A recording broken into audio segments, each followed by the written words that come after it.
দেখেন মা বাবা কেমন হইলে সন্তান কেমন হয়। বাইজিদ মায়ের দরজায় যাইয়া আওয়াজ দেয় মা,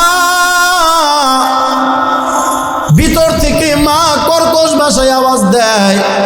এবার আমি একটা প্রশ্ন আপনার কাছে করতে চাই। আমাদের অত্র এলাকার ভিতরে আপনারা যারা আছে, আপনার বয়স হয়ে গেছে 40 বা 50, মায়ের বয়স হয়ে গেছে 70, 60, 80, এরকম মা ঘরে ঘরে আছে বৃদ্ধ। আপনি আবার বইলর বাজার থেকে আপনি তালিকলা যাবেন, কথার কথা রাত্র বাজে 1টা বা 2টা, দোকান বন্ধ করে অথবা চাকরি শেষে বাড়ি যাইতে যাইতে রাত্র 1টা 2টা বাজে।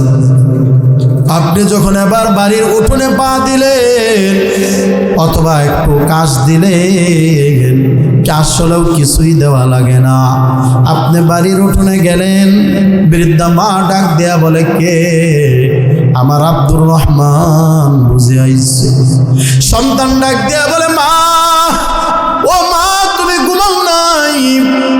এবার মা ডাক দেয়া বলে, বাবা না, এখনো ঘুমাও নাই, ঘুমাই নাই, কিন্তু আপনার বিবিটা আরাম করে দরজা লাগাইয়া এসি চাইরা ঘুমায়, আপনার সন্তানগুলো ঘুমায়, আপনার বৃদ্ধা মা এখনো ঘুমায় না। রাত্র 2টা ডাক দিয়া বলে, উঠোনে পাড়া দিতে আমার বাবা তুমি আইছো।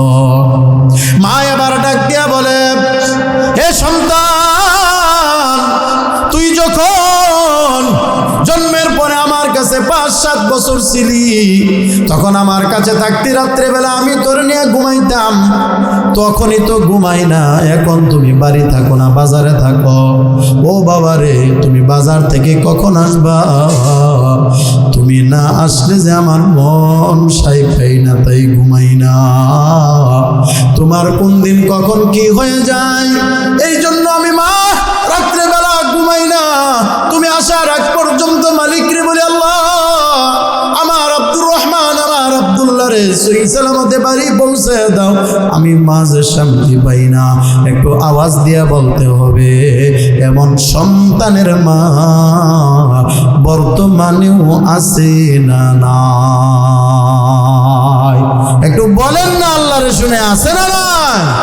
হ্যাঁ, বর্তমানে যদি আপনার মা বৃদ্ধা, এরপরেও যদি আপনাকে বুঝতে পারে আপনার সন্তান, আমার সন্তান আসছে, ওই বাইজিদের মা ছোট্টবেলায় মাদ্রাসায় দিয়েছে, একটা রাত্র মা ঘুমায় না, দোয়া করে। বাইজিদের কণ্ঠ শুনিয়া মা বুঝার বাকি নাই, আমার সন্তান দরজায় হাজির। কিন্তু মা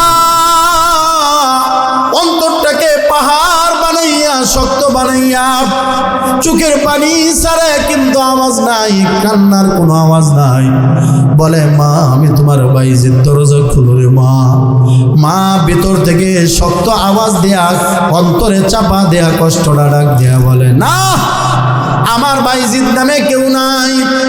এ মা, তুমি চিনতে পারো না আমি তোমার বাইজিদ। মা গো, তোমার দেখতে আসছে, একটু খুলো। মা চিন্তা করে, যদি আমি দরজা খুলি হয়তোবা বাইজিদের দেখে আমি বুকে জড়াইয়া মায়া লাগবে, যদি আর যাইতে না দে, অথবা বাইজিদ যদি আর মাদ্রাসায় যাইতে না চাই, অনেক দিন পরে আসছে, আমার নিয়ত যদি পুরা না হয়, আমি মাওলার সামনে কি নিয়ে দাঁড়াবো? আরে বলেন না আল্লাহু আকবার। বাইজিদের মা ডাক দিয়া বলে, না, আমার বাইজিদ নামে একজন ছিল, আমি আমার বাইজিদের আল্লাহর রাস্তায় ওয়াকফ করে দিছি, আমার বাইজিদ নামে আর কেউ নাই। বাইজিদের মা দরজা খুলে নাই, নাই, নাই, খুলেন নাই, কথা পরিষ্কার। আমার বাইজিদ নামে যে ছিল, আমি মাদ্রাসায় আল্লাহর রাস্তায় ওয়াকফ করে দিয়েছি দিনের জন্য। তুমি কোন বাইজিদ?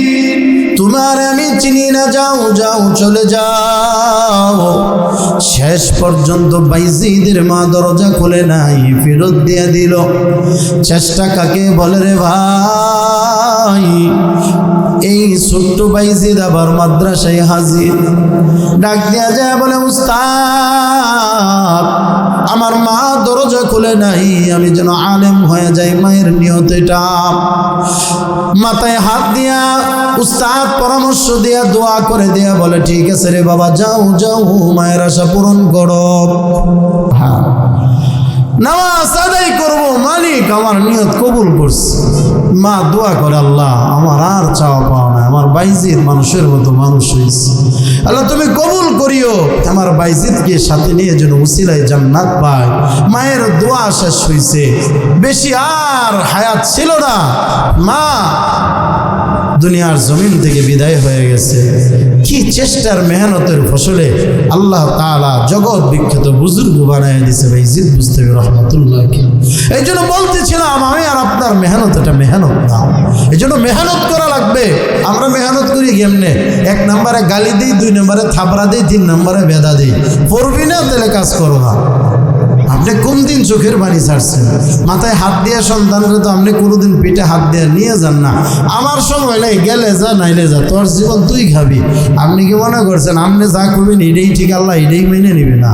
আমরা যারা সন্তানকে দিয়েছি, সন্তান যেন শয়তানের অসহায় বন্ধু বান্ধবের আড্ডায় কোনোভাবেই যেন মাহরুম না হয়, আল্লাহর কাছে দোয়া করা, সন্তানের যত তাকাজা আছে মোটামুটির ভিতরে পূরণ করা, উস্তাদের সাথে গভীর সম্পর্ক রাখা, আর দোয়ার ভিতরে মেহনত করা, অন্যদের কাছে দোয়া চাওয়া।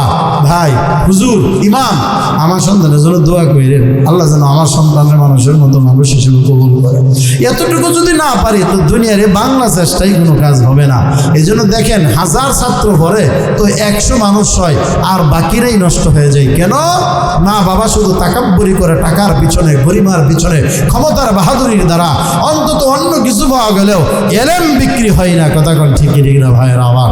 এলেম এটা আল্লাহর পক্ষ থেকে আসা। এই জন্য আসমানি ইলম এটা পাওয়ার জন্য ওরকম একটা দিল লাগে, কলব লাগে, মা বাবার মেহনত লাগে। এই জন্য আমরাও নেককারদের সাথে সাথে বেশি থাকবো, তবে এই বুঝ আমাদের আসবে। আর ছেলে মেয়ে উভয় সন্তান যে কয়টা হবে, আল্লাহর রাস্তায় আমরা দিয়া দেব।